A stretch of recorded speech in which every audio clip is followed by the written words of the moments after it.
Jangan yang bicara soal, oh saya dapat berkat, oh saya dapat pasar. Bukan itu, tapi belajarlah untuk ceritakan tentang Juru Selamat. Bersaksilah tentang Sang Juru Selamat yang sudah menyelamatkan hidup saudara, yang sudah mengubah hidup saudara, yang sudah memberkati keluarga saudara, yang sudah berkarya secara luar biasa dalam kehidupanmu. Bersaksilah tentang Sang Juru Selamat. Saudara, bersaksi tidak harus menjadi pengkhotbah. Bersaksi tidak harus menjadi pendeta. Kalau saudara lihat ada temanmu yang hidupnya salah jalan, nasihati, ingatkan supaya dia kembali kepada Tuhan. Mungkin dia sudah lama tidak pergi ke gereja. Natal ini kunjungi dia, doakan dia, ajak dia, bawa dia ke gereja, saudara. Pertemukan dia dengan Kristus. Itu sudah melakukan kesaksian yang luar biasa. Ya. Kalau lihat temanmu ada yang salah, saudaramu ada yang salah, jangan sudah diamkan, tapi nasihati supaya dia datang kepada Kristus. Saya tidak bisa jaga perasaan saudara, karena saya dipanggil itu untuk menjaga jiwa saudara. Ya. Saudara bisa membenci saya, saudara bisa menolak saya, saudara bisa musuhi saya karena saya sampaikan kebenaran. Tapi saya mau katakan, saudara, saya tidak akan pernah berhenti untuk sampaikan kebenaran sampai kapanpun. Kalau ada jemaat di GLY menyambut tahun baru, menyambut Natal, disuguhi di depannya adalah bir bintang, disuguhi cap apa itu? Di sini nggak ada cap tikus ya. Saudara bertobat. Saudara bukan merayakan Natal, tapi merayakan kecelakaan dalam kehidupan kita. Itu tidak akan cepat kembali ke rumah Bapa di surga, tapi kembali ke innalillahi. Itu akan cepat ke sana. Saya yakin. Itu sebabnya bertobat, tinggalkan itu. Natal seharusnya menjadi momen bagi setiap kita berjumpa dengan Sang Juru Selamat, bersaksi tentang Sang Juru Selamat. Itu penting, saudara. Bersaksi bagi Kristus di bulan Natal ini. Ya. Saudara, dengan mengubah hidup saudara, dengan mengubah perilaku saudara, sudah bersaksi bagi banyak orang. Bahkan ketika di bulan Natal ini sudah tidak ada uang, tapi saudara menahan diri tidak mencuri, itu sudah bersaksi. Amin. Diajak mabuk dan teman, tapi sudah berkata, aduh minta maaf, saya mau hidup berubah tahun ini. Itu sudah bersaksi secara tidak langsung. Ketika saudara mungkin di bulan Natal ini dikecewakan oleh pasangan, dikecewakan oleh orang terdekat, tapi saudara berkata, saya mendoakan kamu, saya memaafkan kamu, saya memberkati kamu. Itu sudah bersaksi.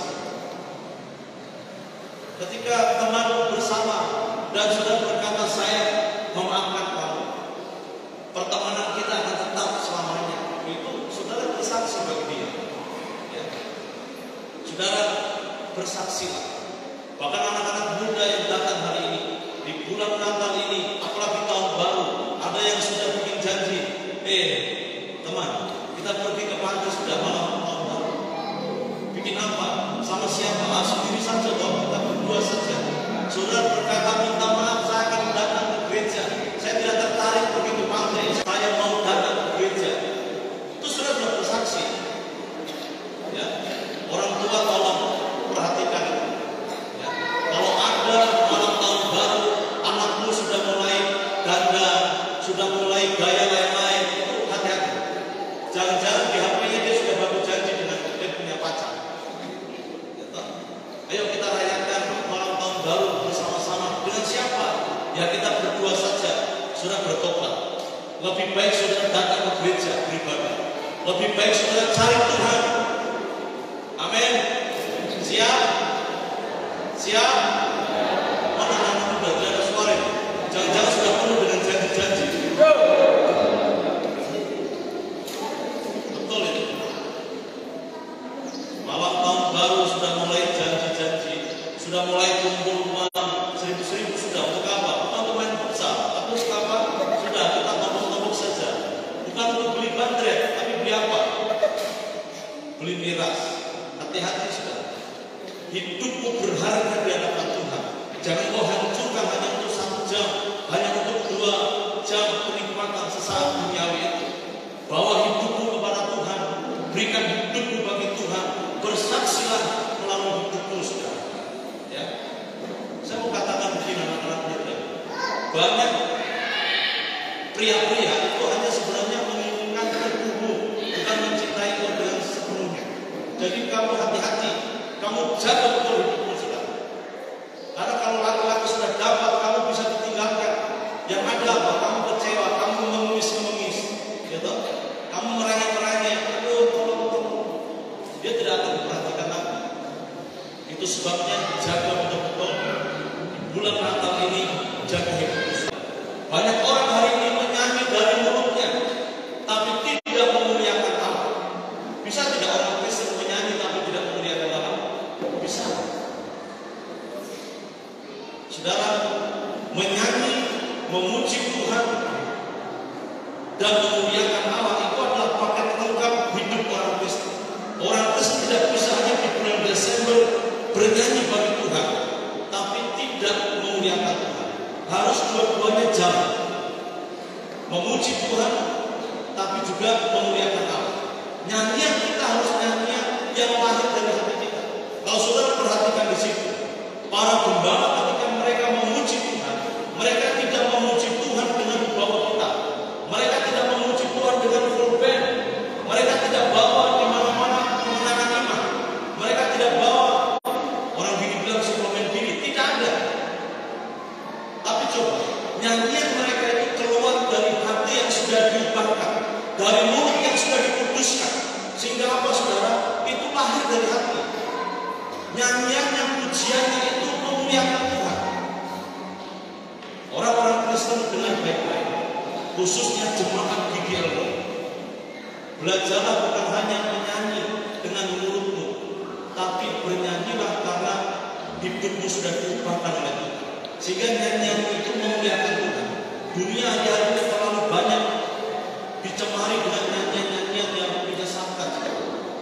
Kalau saudara pergi di mana-mana, itu selalu nyanyian itu nyanyian yang tercemar, nyanyian yang menyesatkan. Ya. Kalau saudara jalan biasanya lagu-lagunya itu sakitnya tuh di sini, gitu. Kemudian jadikan aku yang kedua dan sebagainya. Jadi sebenarnya dunia ini butuh nyanyian surgawi dari orang-orang Kristen yang sudah diubahkan oleh Tuhan. Ya. Itu sebabnya penting di bulan Desember ini, ketika kita memberi nanti Natal, belajarlah untuk bernyanyi bagi Juru Selamat. Bukan hanya saudara bernyanyi bagi gereja, bernyanyi bagi kelompokmu, bernyanyi karena ingin menampilkan suara yang baik, kan? Tapi belajarlah untuk bernyanyi persembahkan bagi Sang Juru Selamat. Ketika saudara memuji Tuhan, puji Tuhan dari kedalaman hati saudara, puji Tuhan dengan kesungguhan hatimu, karena hidupmu sudah diubah oleh Tuhan. Saudara, ini penting, ya.